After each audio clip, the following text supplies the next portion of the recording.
Bonsoir, regardons tout de suite les prévisions météo.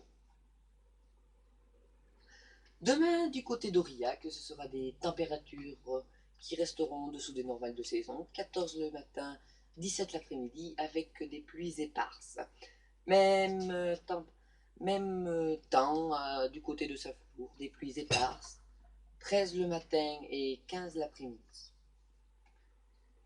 Passons tout de suite à l'actualité. Une circulation perturbée dans l'Allier. Le mercredi 3 juin, sur l'autoroute A774, à hauteur de la sortie Saint-Victor dans l'Allier, la faute à un poids lourd qui s'est mis en portefeuille. La prudence reste toujours de mise. Si la situation est revenue à la normale dans l'Allier sur l'A774,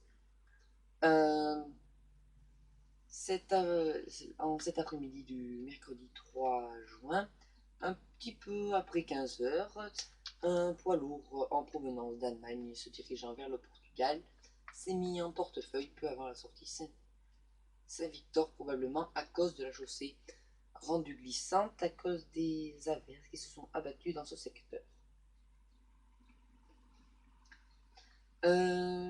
Maintenant, c'est à Aurillac que nous amènons au fait divers, rue des Carmes. C'est un feu qui est resté limité à la cuisine du commerce rue des Carmes. La fumée s'est propagée dans l'immeuble sans faire de blessés. C'est un incendie qui s'est déclaré peu après 14h30, le mercredi 29 avril, dans la cuisine du bar tabac à Aurillac. Si le feu s'est limité au commerce situé dans la rue des Carmes, la fumée s'est propagée dans tout l'immeuble qui compte quand même 3 appartements. Les pompiers qui se trouvaient là ont évacué les 5 personnes qui se trouvaient à cette heure-là dans l'immeuble. Il n'y a pas eu de blessés, heureusement.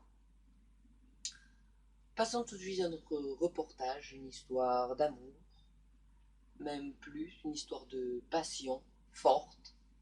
C'est l'histoire d'Éric, galochier depuis 2013 dans le Cantal. Il est installé à Marcollès. Il est galochier, il fabrique la chaussure de genou, la galoche. On peut y en trouver pour tous les goûts, à son pied, à sa taille. C'est une chaussure à semelle de bois. C'est quand même... c'est une histoire de coup de foudre, puis-je dire, qui finit par une galoche. C'est un scénario de comédie romantique, non. Mieux, une histoire vraie, avec des personnages passionnés, avec pour décor la châtaigneraie cantalienne.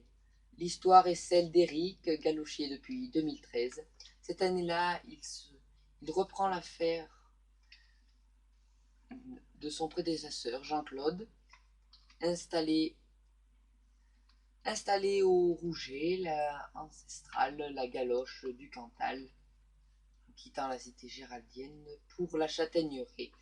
Mais il n'y a que son nom qui avait changé, traversant le pays vert. Elle était restée la même, au fond, tradition et savoir-faire qui lui collaient au basque. Passons tout de suite à notre page régionale. L'Auvergne commence à voir le bout du tunnel avec la crise sanitaire du Covid-19. Ce vendredi 29 avril au soir, l'Auvergne ne compte plus que 61 patients hospitalisés pour le Covid-19, dont 7 en réanimation et 8 nouveaux décès au niveau de la région. Pas de nouvelles entrées, toujours plus de sorties, des indices qui permettent de mesurer la circulation du virus qui se relève de moins en moins intense en Auvergne-Rhône-Alpes. Les chiffres au niveau national du Covid-19 restent en baisse. 14 643 cas de Covid-19 qui sont toujours hospitalisés en France, dont 1328 en réanimation. C'est toujours la dégringolade nombre de cas en France. Et c'est la fin de ce journal. Merci de m'avoir suivi et à bientôt sur Quentin News.